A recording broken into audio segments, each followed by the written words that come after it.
Welcome to Save Your Money, Save Your Teeth, the go-to podcast where curiosity meets dentistry straight from the experts. The expert is with us in the room. I'm chatting with Dr. Clifford Yudelman. He is, of course, from OptiSmile. And on this podcast, we take a nice deep dive into the world of dental care from a consumer's perspective. So if you want to brighten your smile or just protect your wallet, we've got you covered with practical advice and the latest insights. So do stick around as we uncover the secrets to maintaining both your dental health and also your finances. And today we're starting with a brand new topic. It's the penultimate edition before the end of the year.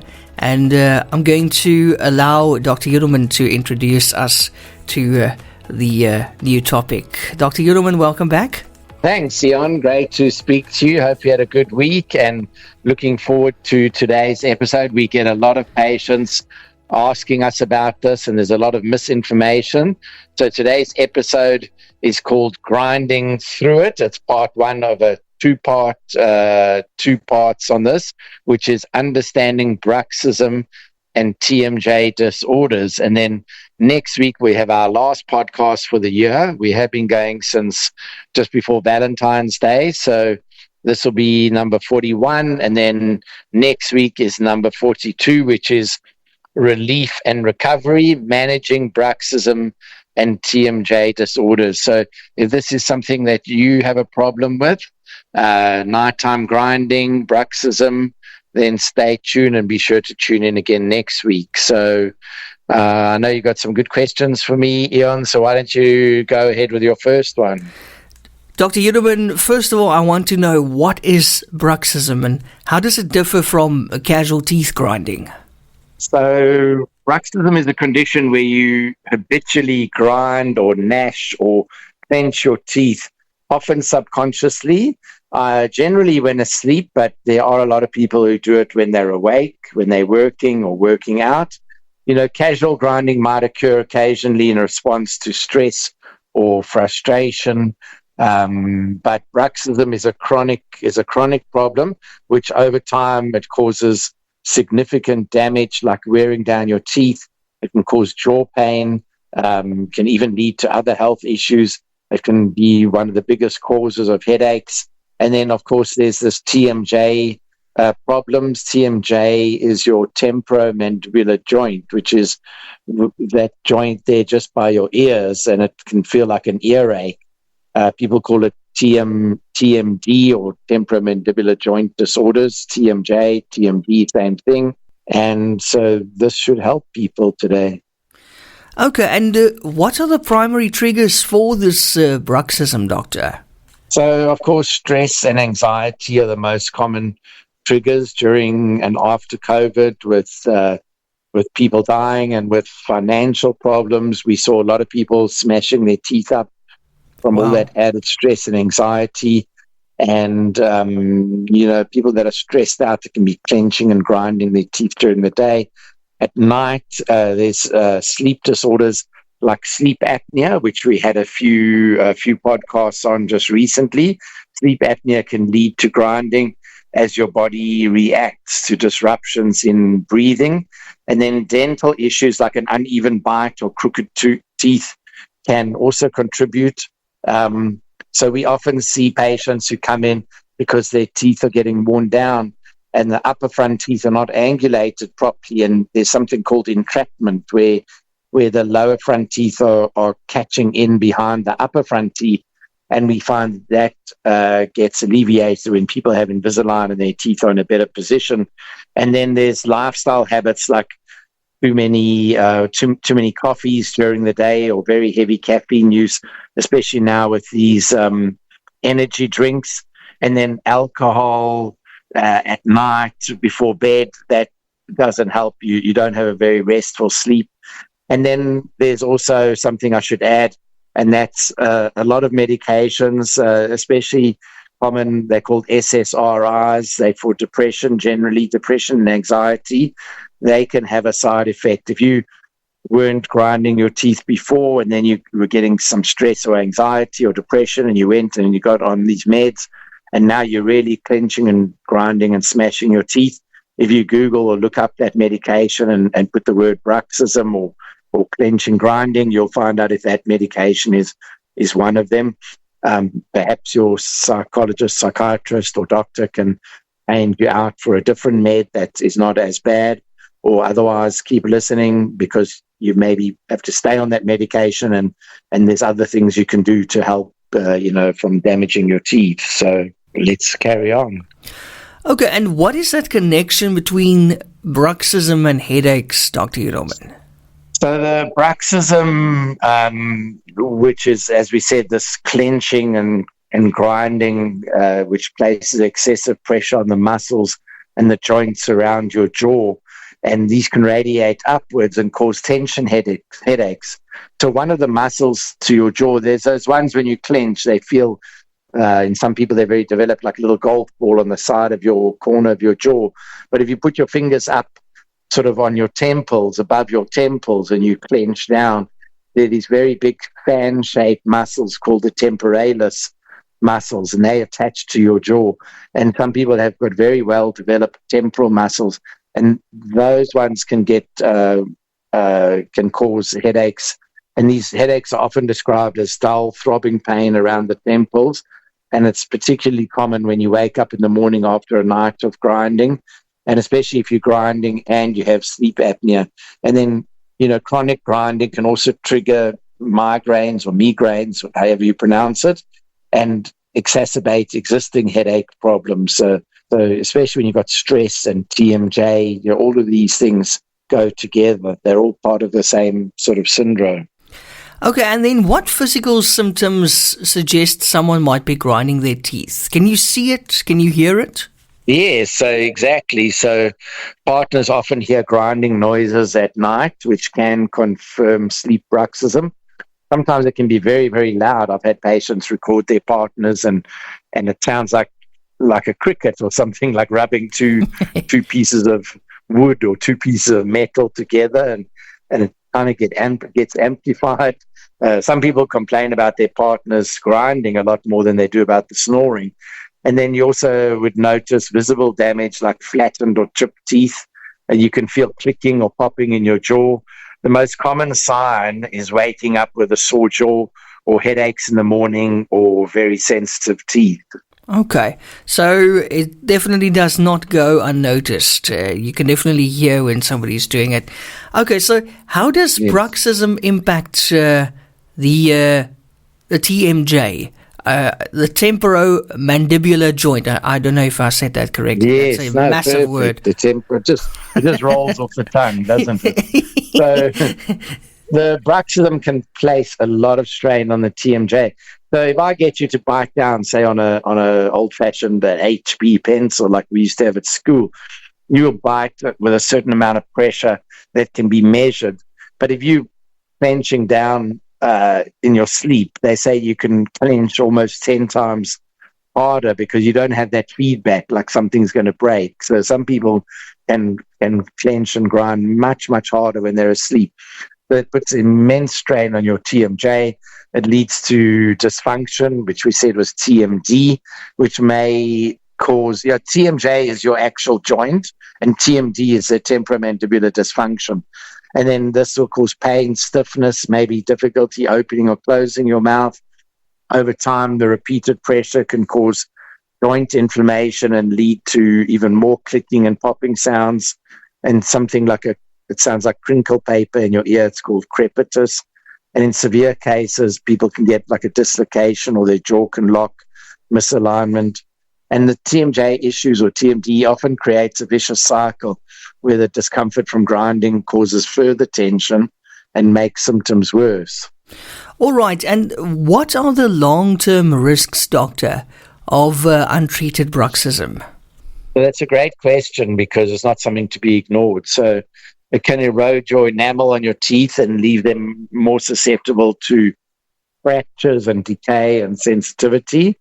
And the excessive pressure can lead to gum recession. We've spoken a little bit before about these gum line abfractions, and in certain cases can even cause teeth to get loose. And chronic grinding may also permanently change your facial structure, enlarging your jaw muscles and misaligning your jaw. Can create functional and aesthetic concerns as well. So how do you, as a dentist, diagnose bruxism or TMJ disorders? How do you go about? Well, when we see wear on the teeth, enamel loss, visible cracks, we can feel the patient's jaws, feel tenderness around the jaw muscles. Oftentimes the patients are aware of it. They'll tell us before we tell them. There are x-rays you can take to check the jaw joints. There's like MRIs and special x-rays. If imaging is needed, we would tend, even though we have a machine that can do it, in a lot of cases we work with other specialists like a maxillofacial surgeon if we suspect arthritis or actual physical joint problems. Sometimes, and quite often, I recommend a sleep study for patients to rule out or rule in sleep apnea. If there's other issues, they might even have a hospital sleep study, which is a lot more involved, and then they can put sensors on your different muscles and see which muscles are clenching and grinding. That's kind of overkill for our purposes. In general, we just want to find out if the patient has got the snoring and sleep apnea, which we spoke about extensively in our previous episodes. So am I correct in saying that stress really has a massive impact on bruxism and TMJ disorders? Oh, yes. Stress triggers muscle tension, and for a lot of people that manifests as clenching and grinding. And chronic stress not only exacerbates the grinding, but it also increases the inflammation and the pain. Exacerbates means makes it worse. It makes it worse, but also increases inflammation and pain in the TMJ and potentially worsens any dysfunction. And managing stress can significantly reduce symptoms, and making stress reduction an important part of the treatment, which some of that stuff we'll talk about next week. And then lifestyle factors like caffeine or alcohol, can they make it all worse? Yeah, definitely. Caffeine stimulates the nervous system, and especially now with some of these very high caffeine drinks or other stimulants, they heighten the muscle activity and make grinding more likely. And then certain other illegal medications like speed or tic or cocaine. And then I was on Ritalin for a while. I found that made me grind my teeth a lot. Any of these sort of stimulants. And then alcohol disrupts sleep patterns, which leads to much worse grinding in your sleep. But also, it can really just mess you up. And cutting back on these things, especially in the evening. So I drink quite a bit of coffee. I have 1 or 2 cups in the morning and then 1 at lunchtime. I consider that quite a bit of coffee. I like my coffee strong. I have a strong Americano, but I'm very careful not to drink coffee after 3 or 4 in the afternoon, because then I definitely know I'm going to be clenching and grinding my teeth that night. Wow, okay. That's very disciplined. I wish I could stop drinking coffee. But around that time, I've got the afternoon slump, so I need the coffee, you see.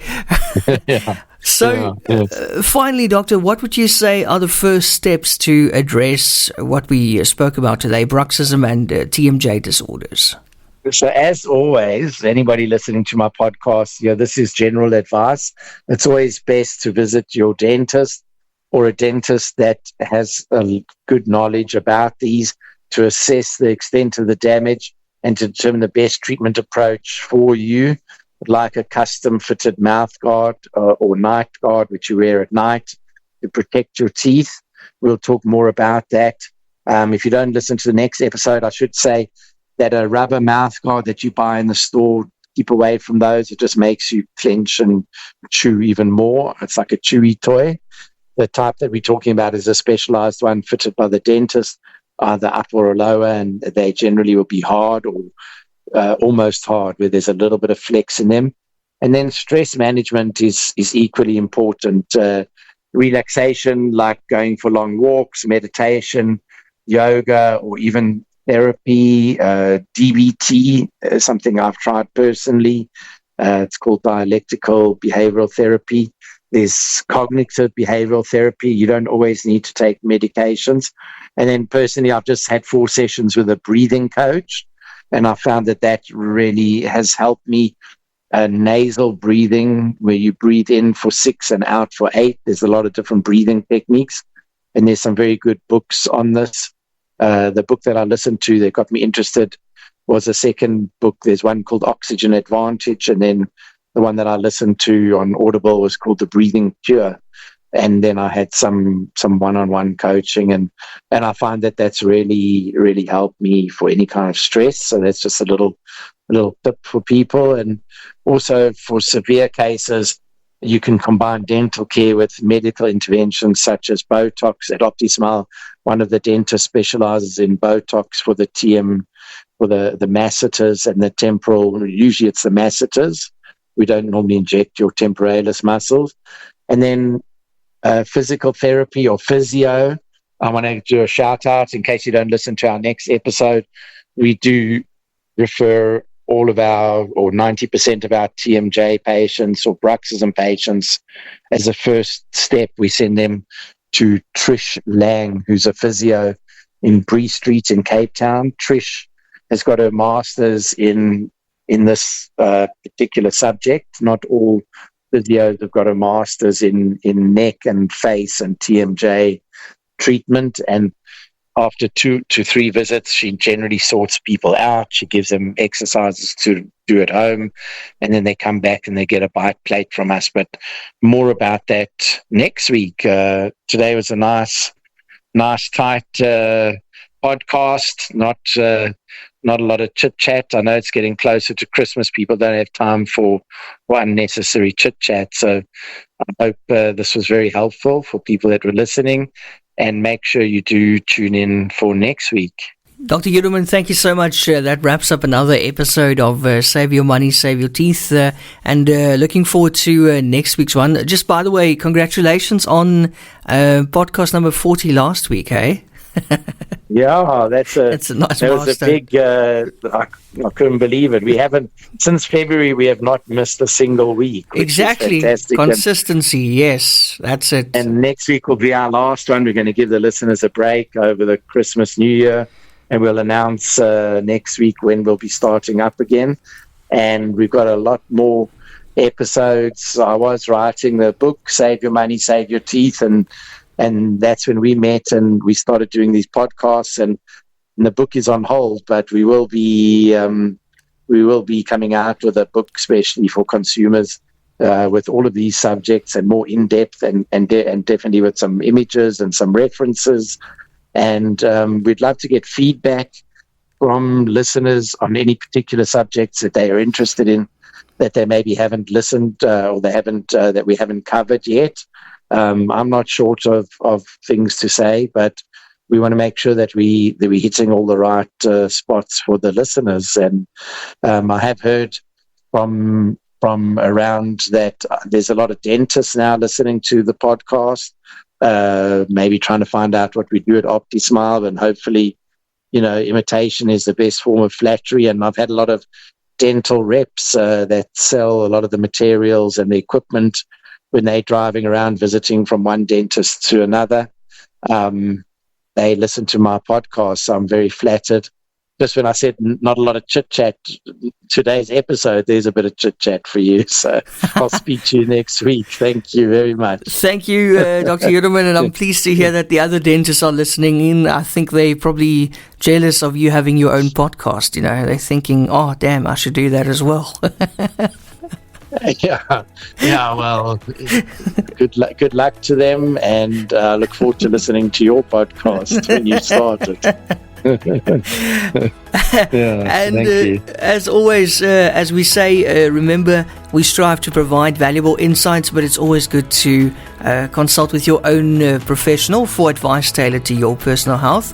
Don't forget to subscribe to the podcast for more enlightening discussions, and join us again next week for our final one for 2024 as we continue to explore the fascinating intersection of dental health and financial savvy. Until then, keep smiling and taking great care of your teeth.